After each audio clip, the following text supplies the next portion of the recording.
Bonjour à tous, j'espère que vous allez bien aujourd'hui. Nouvelle vidéo où on va parler de Stellar Lumen. Avant de commencer, comme d'habitude, n'oubliez pas de vous inscrire pour recevoir nos analyses fondamentales. C'est juste en dessous et c'est complètement gratuit.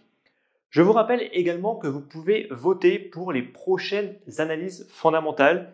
C'est dans l'onglet communauté de YouTube. N'hésitez pas à aller y jeter un petit coup d'œil de temps en temps. Allez, on commence avec Stellar Lumen, un projet que vous connaissez sûrement peut-être de nom, mais est-ce que vous connaissez concrètement l'histoire et comment fonctionne Stellar Lumen? Eh bien, Stellar Lumen a été créé en 2014 par un des cofondateurs de Ripple. On peut même dire qu'en fait, le Stellar Lumen est un fork de Ripple.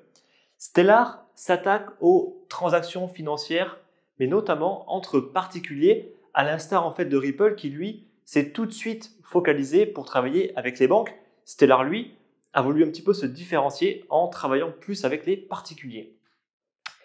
Ils ont pour ambition en fait de créer un réseau financier mondial ouvert à tous, où particuliers, institutions, banques et systèmes de paiement peuvent tout simplement s'y connecter et communiquer ensemble, tout simplement. Donc vraiment la grosse différence, la principale grosse différence qu'il y a avec Stellar Lumen par rapport à Ripple, c'est d'une part son côté ouvert. Stellar a immédiatement été ouvert alors que Ripple au début était extrêmement centralisé. Et également le fait qu'il ne s'attaque pas exactement au même marché, c'est-à-dire que Ripple a tout de suite cherché en fait tout simplement à travailler directement avec les banques. Ce n'est pas en fait le cas de Stellar Lumen. Alors, avec quelle technologie? Eh bien, avec Stellar Lumen, on a un consensus maison qui s'appelle le Stellar Consensus Protocol ou SCP. On reverra un tout petit peu après qu'est-ce que c'est. Il y a un DEX, donc le Stellar DEX, qui est tout simplement le site d'échange décentralisé de Stellar. Il y a les Anchors, on verra un tout petit peu après ce que c'est. Il y a Horizon, qui est ni plus ni moins une API, mais on verra aussi après ce que c'est. Et le Stellar Core, qui sont en fait tout simplement le réseau en fait de nœuds, voilà, du réseau Stellar. Allez, on commence avec le protocole. Alors, je ne vais pas rentrer vraiment dans les détails du consensus, c'est assez complexe, comme toujours en fait. Donc, les consensus, c'est quelque chose en fait de très complexe. Donc, je vais juste survoler ceux qui sont intéressés. Je mets quelques sources dans la description. Alors, le Stellar Consensus Protocol, c'est bien évidemment un consensus qui permet d'avoir un réseau qui est décentralisé, rapide et évolutif. Et en termes de rapidité, c'est quand même un consensus qui peut gérer jusqu'à plus de 1000 transactions par seconde et qui valide en moyenne chaque transaction en l'espace de 3 secondes. Donc en termes de rapidité, il est beaucoup plus proche de Ripple que des autres crypto-monnaies.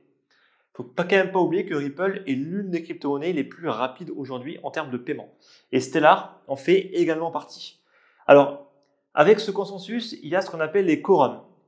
Donc les quorums, c'est tout simplement en fait des nœuds qui se font confiance. C'est-à-dire que quand un jeu de nœuds, par exemple 1, 2, 3 ou 4 nœuds se font confiance, on appelle ça un quorum. Donc là, je l'ai représenté, par exemple, donc on a un premier quorum qui est entouré de noir. Donc on a ces 4 nœuds qui se font confiance. Et qu'est-ce qui se passe ensuite quand on veut avoir des nouveaux nœuds? Eh bien en fait, il faut tout simplement convaincre ce nouveau nœud de faire confiance. Sauf que l'avantage, c'est qu'il n'a pas à faire confiance à tout le monde. Il a juste à faire confiance, par exemple, à ces 3-là. Comme ça, là, on crée un nouveau quorum. Et en gros, lui et lui, qui ne sont pas directement dans le même quorum, peuvent quand même communiquer et se faire confiance. Voilà. Vraiment, sans rentrer trop dans les détails, mais on va dire que juste le quorum sont juste tout simplement des nœuds qui se font confiance. L'avantage également, en fait, du SCP, c'est des frais qui sont extrêmement faibles, de l'ordre de 100 stroops. Alors, 100 stroops, ça équivaut à 0,00001 XLM. Et vous savez que le XLM ne coûte pas forcément super cher. L'unité en fait de XLM, juste 1, ne coûte pas vraiment cher.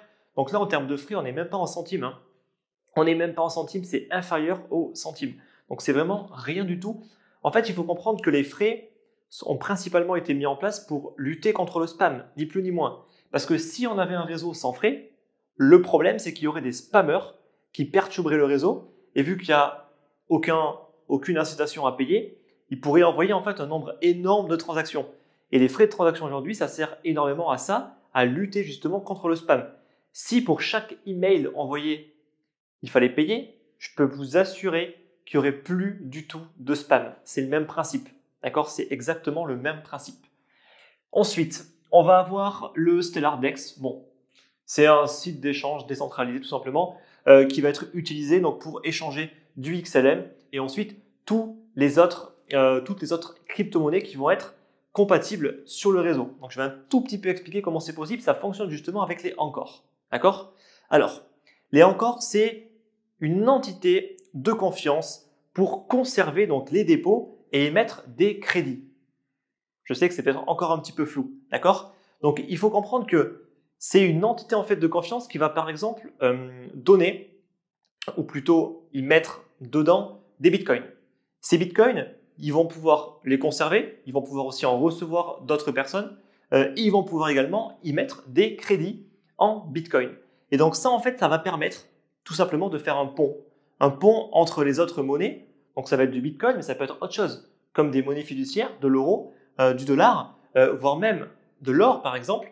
En gros, ils peuvent utiliser n'importe quel type de monnaie et ça va permettre simplement en fait, de créer une sorte de pont entre le réseau Stellar et toutes les autres monnaies.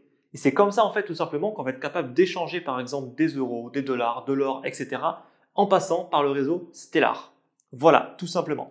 Donc, qui sont les Encore? Bon, les Encore sont des personnes qui ont évidemment quand même des ressources, des capitaux. Donc très souvent, ça va être des banques, des institutions, ça peut être aussi des particuliers, bien évidemment, mais majoritairement, on va dire que ça va quand même être plus des banques ou des institutions qui vont pouvoir fournir en fait de la liquidité, tout simplement. Voilà un petit peu le rôle des Encore, qui a un rôle extrêmement important en fait dans le réseau de Stellar. Ensuite, nous avons Horizon. Et bien, Horizon, en fait, tout simplement, c'est l'API. C'est ce qui permet de faire l'interaction entre les applications et le réseau Stellar. C'est un tout petit peu schématisé en fait tout ça ici.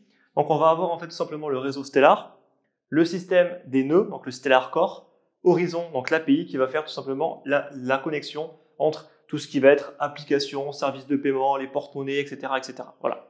Donc ça c'est Horizon qui s'en occupe. Et ensuite on va avoir le Stellar Core. Donc le Stellar Core c'est un peu l'épine dorsale du réseau. C'est tout simplement les nœuds. Ce sont en fait les nœuds qui vont valider les transactions et qui vont se mettre d'accord ensemble pour atteindre le consensus, tout simplement. Et à la grosse différence de Ripple, tout le monde peut être un nœud, d'accord, sur le réseau Stellar. Alors je sais que pour Ripple, tout le monde peut être un nœud, mais tout le monde ne peut pas valider en fait de transactions. Il faut avoir une certaine réputation. Là, c'est pas du tout le cas, d'accord. Là, toute personne en fait qui a besoin d'utiliser le réseau Stellar a tout intérêt à créer son propre nœud, tout simplement. Après, si on n'utilise pas le réseau, on peut créer un nœud si on veut soutenir le réseau, mais sinon, honnêtement, ça ne va pas vous rapporter grand-chose. Voilà, autant être honnête avec vous. Donc voilà un petit peu comment ça se fonctionne. D'accord, j'espère que c'est clair pour vous. Maintenant, on va rapidement attaquer sur les avantages et inconvénients en fait de Stellar. Alors, premier avantage, l'inflation. Stellar, il y a une inflation de 1% par an. Donc c'est une inflation qui est extrêmement, extrêmement faible, qui est même aujourd'hui inférieure au Bitcoin, même si le Bitcoin va probablement la rattraper d'ici à quelques années, d'accord, quand il y aura eu les différents halvings qui va réduire justement l'inflation. Mais aujourd'hui, on a quand même une inflation de 1% par an, c'est extrêmement faible et c'est hyper intéressant pour nous investisseurs. Il y a des frais extrêmement faibles, vraiment les frais sont extrêmement faibles. Il y a le système donc, de Encore que j'ai pu vous expliquer juste auparavant. Il y a un marché. Les transactions financières, c'est un marché qui est extrêmement, extrêmement important et il y a énormément, énormément de choses à faire, surtout pour réduire les coûts. Et Dieu sait que ça coûte cher aujourd'hui de transférer de l'argent. La chose la plus ironique que je pourrais citer, c'est les banques françaises qui aujourd'hui sont heureuses de nous présenter un système pour transférer des fonds de manière immédiate, mais qui vous le facturent entre 80 centimes et 1 euro par transaction. C'est quand même super ironique, non? Ensuite, donc il y a un besoin réel, voilà, ça c'est clair, ils répondent à un besoin réel, il y a vraiment un énorme besoin. Il y a le DEX, très très intéressant, plus ouvert que Ripple au final, c'est beaucoup beaucoup plus ouvert que Ripple. Et également, je pourrais citer le partenariat qu'ils ont avec IBM. IBM qui utilise, donc ce n'est pas juste un prête-nom, hein, c'est vraiment IBM utilise aujourd'hui le réseau Ripple pour ses propres transferts financiers. Et c'est justement lors de l'annonce, il me semble que c'était en 2017, que le prix du Stellar a juste doublé en quelques heures, juste après avoir annoncé leur partenariat avec IBM. C'est sûr qu'en 2018, on n'a plus trop été habitué en fait, à avoir des cryptos du top 10 faire un x2 dans l'espace de quelques heures, juste parce qu'ils ont annoncé un partenariat. Et ensuite, pour terminer, les désavantages. Donc la première question qu'on pourrait se poser, c'est est-ce que au final, Ripple n'est pas déjà vachement en avance par rapport à Stellar, notamment en termes de partenariat? À mon avis, non. À mon avis, non. Bien que Ripple aujourd'hui noue énormément de partenariats, Stellar également. Alors, ils sont peut-être un tout petit peu en retard, mais après, ils ne visent pas non plus exactement le même marché. Ensuite, on a malheureusement une réduction de la transparence de la fondation. Donc, c'est quand même un tout petit peu regrettable qu'au début, la fondation avait dit qu'elle partagerait par exemple les salaires, les capitaux qu'ils ont, etc. Et aujourd'hui, en fait, ça a été supprimé. Ils ne partagent absolument plus tout ce qui va être salaire, capitaux, etc. Donc, on va dire qu'il y a quand même une réduction de la transparence de la fondation, ce qui est assez regrettable à mon sens. Ensuite, on va avoir un autre désavantage qui est très important. 82% des XLM sont aujourd'hui conservés par la fondation, qui s'appelle SDF. Donc 82%, c'est énorme. En fait, il faut savoir que Ripple a eu un système au tout début de redistribution des XLM qui était un petit peu novateur. Il faut savoir qu'il y a 50% des XLM qui ont été en fait donnés quasiment gratuitement. Il fallait juste en fait s'inscrire ou se faire inviter par un ami pour pouvoir recevoir en fait les XLM. Ils n'ont pas du tout tous été redistribués pour le moment. Également, ensuite, il y a eu des airdrops. Il y a eu 1%, je crois, aux détenteurs de Ripple et 19% aux détenteurs de Bitcoin. Mais c'est pareil, tout n'a pas été redistribué. Donc, voilà. Au niveau de la redistribution, c'est un tout petit peu ambigu, honnêtement, parce que si on connaît l'histoire de Ripple, c'est quand même un tout petit peu ambigu. Aujourd'hui, 82% des XLM sont conservés par la fondation. Et ça, c'est quand même dramatique parce que c'est beaucoup. C'est énormément, en fait, et c'est dommage qu'on se retrouve avec le même problème que Ripple, parce que sur Ripple, c'est le même problème. Ripple possède un nombre énorme, d'accord, de XRP. Là, on va dire que c'est plus ou moins pareil. Et c'est quand même dommage, parce qu'au niveau du prix et de l'inflation que pourrait subir en fait le XLM, elle pourrait être énorme en fait. Donc, il faut vraiment avoir, à mon sens, vraiment, il faut savoir exactement comment est-ce qu'ils comptent libérer, quand, sous combien de temps. Est-ce qu'ils vont l'étaler sur des dizaines et des dizaines d'années ou pas? Vraiment, ça, il faudrait le savoir. Parce qu'aujourd'hui, j'ai pas envie de dire c'est une épée qu'on a au-dessus de la tête, mais presque. D'accord? Presque. Ensuite, les fondateurs et Stripe pourront vendre leur XLM en 2019.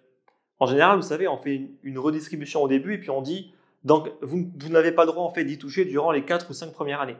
Sauf que Stellar Lumen n'est plus un projet en fait qui date d'hier. Il commence quand même à avoir quelques années. Et donc, on se retrouve aujourd'hui avec les fondateurs qui peuvent vendre, s'ils le souhaitent, leur XLM et Stripe. Donc, il faut savoir que Stripe a financé au début Stellar Lumen à hauteur de 3 millions de dollars, il me semble. Et bien évidemment, en échange, ils ont eu des XLM. D'accord, qui peuvent aujourd'hui, ou qui vont pouvoir cette année, du moins en 2019, revendre tout simplement.